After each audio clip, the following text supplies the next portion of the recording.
Merveilleux Saint-Esprit, merci pour la grâce que tu nous accordes de nous retrouver dans ta présence pour ces moments de communion. Nous te recommandons toutes choses et que tout soit fait selon ta parfaite volonté. Au nom de Jésus-Christ. Amen. Bien-aimé de Dieu, que la paix et la grâce de notre Seigneur Jésus-Christ soient communiquées. Je suis la servante du Seigneur Jeanne.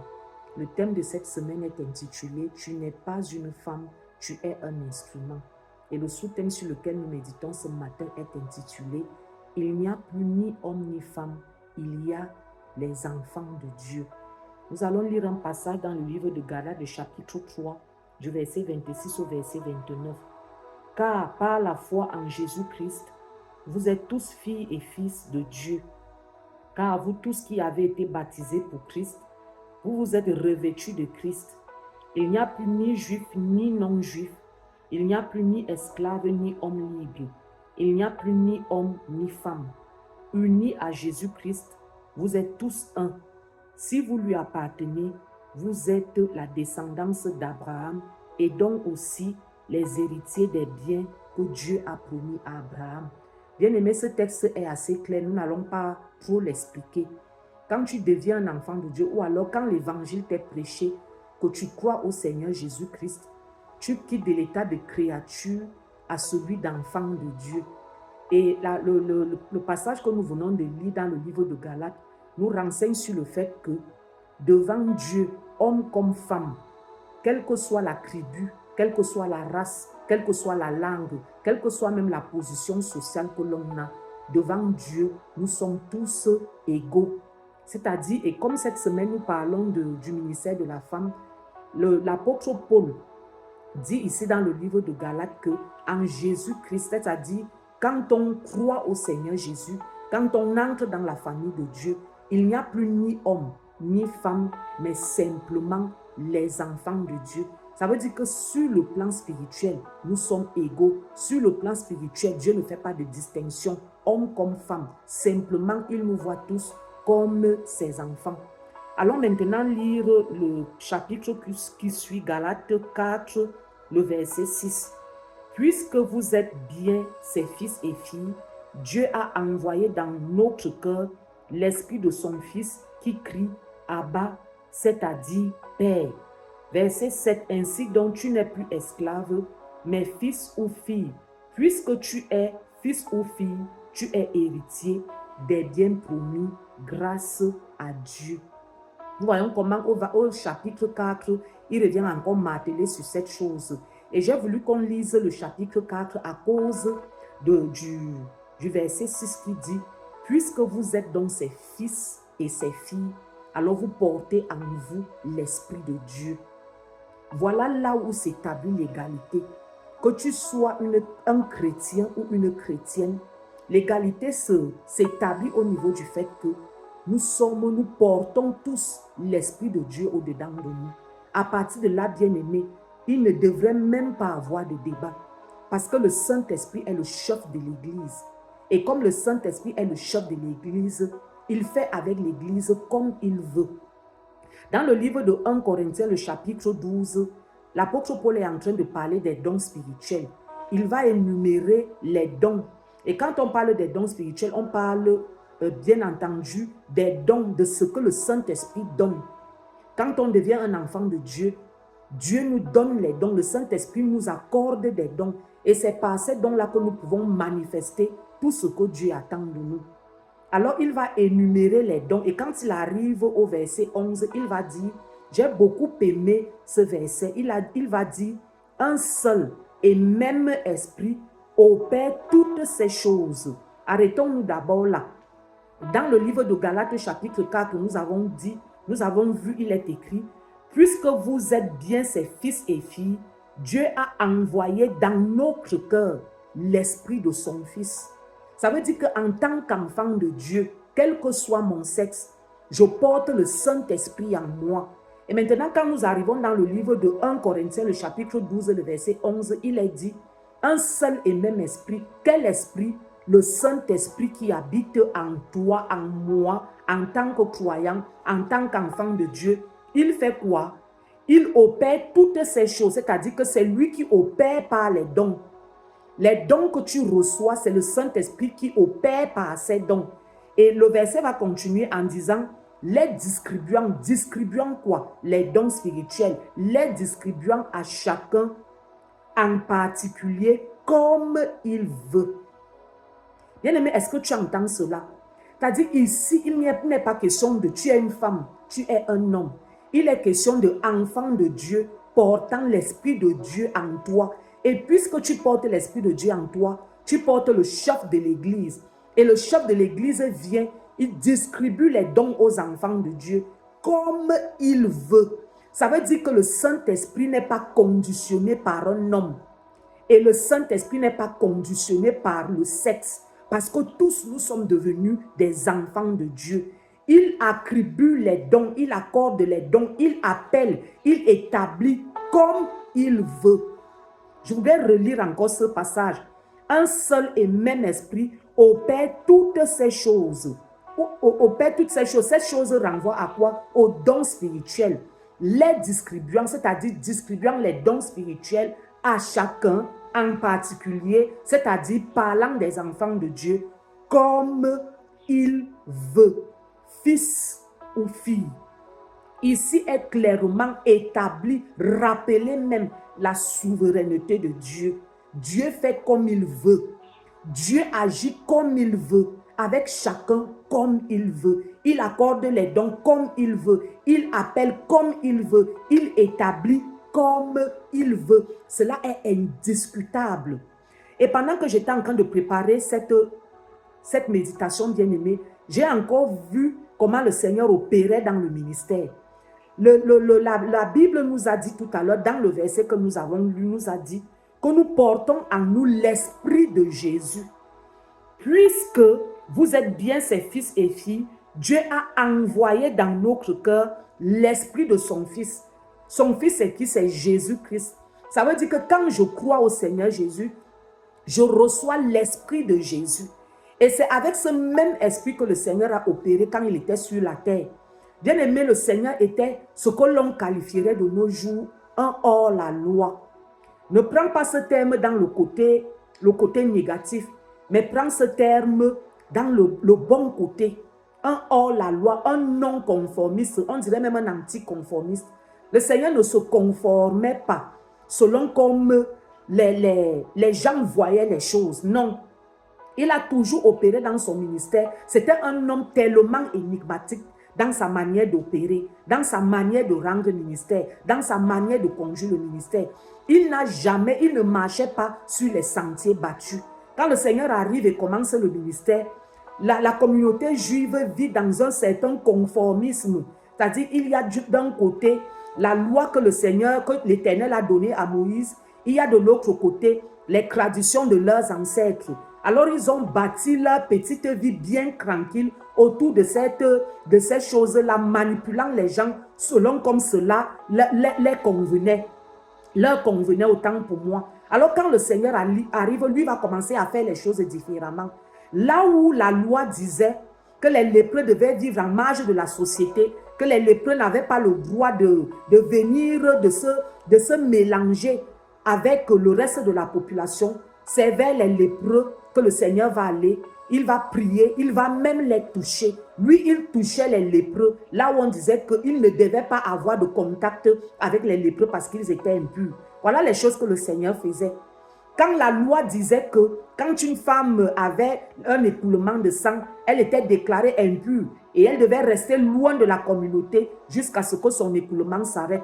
C'est à cette femme-là, vers cette femme-là que le Seigneur va se retourner parce qu'elle va le toucher. Il ne va pas dire pourquoi tu me touches alors que tu es impur. Qu'est-ce qu'il va faire? Il va lui dire, va, ta foi t'a sauvé. Pendant que la loi disait que le jour du sabbat, il fallait se reposer, c'est le jour du sabbat que le Seigneur, lui, il va guérir un malade.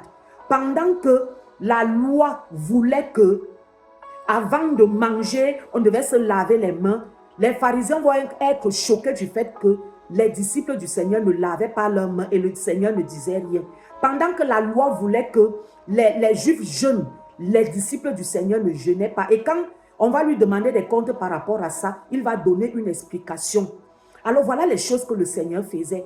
Quand on l'attendait à gauche, il sortait à droite. Pourquoi? Parce qu'il opérait dans l'esprit. Et la Bible, merci Saint-Esprit, dans le livre de Jean au chapitre 3, le Seigneur va comparer, les Écritures vont comparer ceux qui sont nés de l'esprit à des vents. Le Seigneur dit à Nicodème, ce qui est né de l'esprit est esprit, et ce qui est né de la chair est chair. Puisque je suis né de l'esprit, moi, alors je suis un esprit. Et quand on parle de l'esprit, on ne catégorise pas. On ne va pas dire c'est une femme. Non, c'est que c'est une personne qui est née de nouveau, qui est devenue un être spirituel. Et il va comparer ceux qui sont nés de l'esprit à des vents. Et il va dire à Nicodème, personne ne connaît la direction du vent, ni où il va, ni d'où il vient, ni où il va. C'est-à-dire qu'on ne peut pas contrôler l'esprit. Bien-aimé, je prie afin que tu comprennes cette chose. On ne peut pas contrôler l'esprit. L'esprit agit tel qu'il le veut. Il est souverain. Le Saint-Esprit est souverain. Et c'est ce que le Seigneur vivait. C'est ce que le Seigneur faisait. Ce qui fait que ça choquait les gens. Lui, il allait vers les gens de mauvaise vie. Il les côtoyait. Et c'est quelque chose qui choquait les pharisiens. Vous pouvez lui demander, mais pourquoi tu n'es qu'entouré de bandits, tu n'es qu'entouré des personnes de mauvaise vie? C'est parce que le Saint-Esprit opérait, le Seigneur opérait selon l'Esprit. Il ne faisait pas les choses telles que les hommes voulaient, telles que les hommes avaient établies, telles que les hommes attendaient. Mais il faisait, tout ce qu'il faisait, c'était dirigé par son esprit. Quand la femme samaritaine, il rencontre la femme samaritaine au puits, il va lui parler. Il va engager une conversation avec elle. Et quand ses disciples vont arriver, les Écritures disent que ses disciples étaient choqués de voir premièrement le Seigneur s'adresser à une femme. Et deuxièmement, en plus de cela, c'était une Samaritaine. Pourquoi? Parce qu'il n'y avait pas de contact entre les Samaritains et les Juifs. Et c'est une femme samaritaine que le Seigneur va aborder. Le Seigneur va même se laisser aborder par une femme cananéenne, une païenne, une non-croyante. Pourquoi? Parce que le Saint-Esprit n'est pas contrôlé par les hommes. Le Seigneur va dire cette chose clairement dans les Écritures. Vos voix ne sont pas mes voix. Vos pensées ne sont pas mes pensées. Et c'est cet esprit qui a agi dans ce non-conformisme-là. C'est cet esprit qui agit aujourd'hui. Il agit dans les vies de ceux qui croient. Il appelle qui il veut. Il agit, il opère comme il veut. Il établit comme il veut. Pourquoi? Parce qu'il est souverain. C'est pour cela, bien-aimé, que j'ai commencé à te dire depuis hier que tourne-toi vers le Saint-Esprit. N'écoute pas ce que les hommes disent.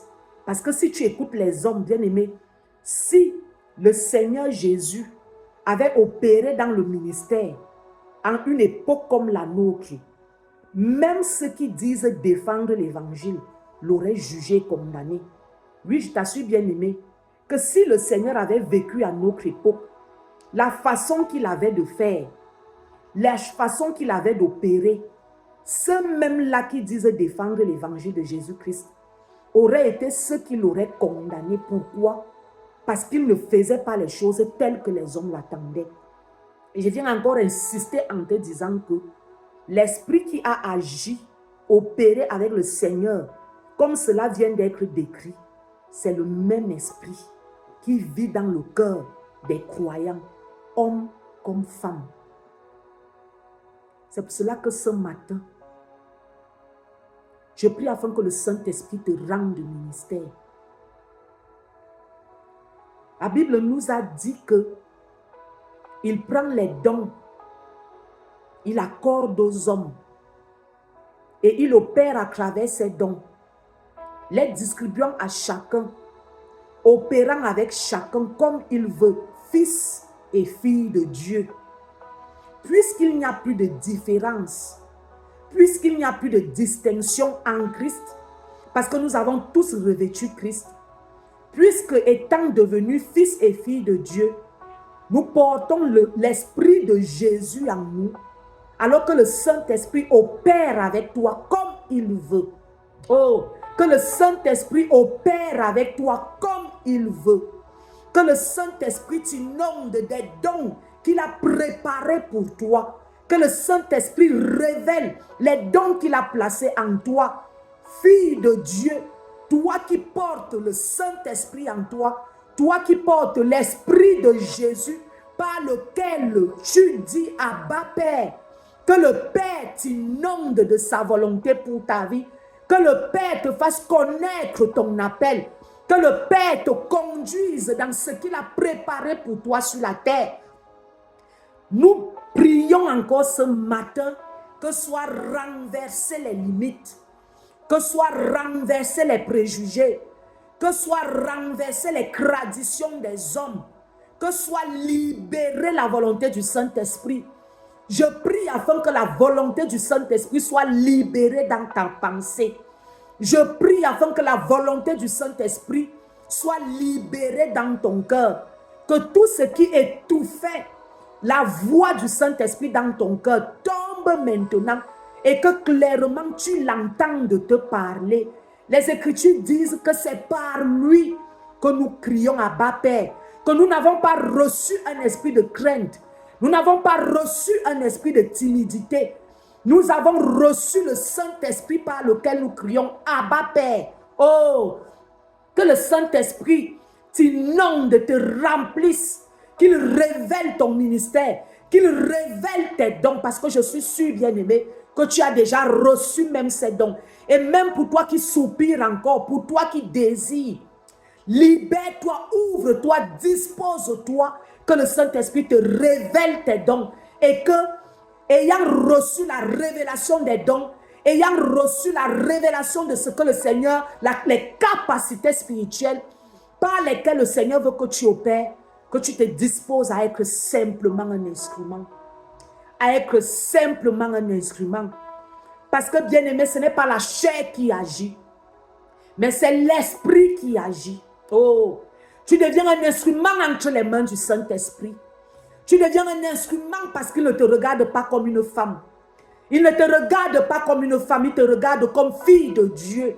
Il est en toi et il apporte cette conviction dans ton être que tu es fille de Dieu. Et parce que tu es fille de Dieu, parce que tu portes l'Esprit de Jésus en toi, le Saint-Esprit t'utilise comme il veut. Parce que tu deviens maintenant un instrument efficace pour servir à la gloire de Dieu. Un instrument efficace pour servir à la gloire de Dieu. Il te remplit, il t'inonde, il te touche pour que tu deviennes un instrument qui sert à la gloire de Dieu. Tu deviens un instrument qui répand l'évangile dans le monde. Tu deviens un instrument qui fait connaître Jésus-Christ dans le monde. Au nom puissant du Seigneur Jésus-Christ, j'ai ainsi prié.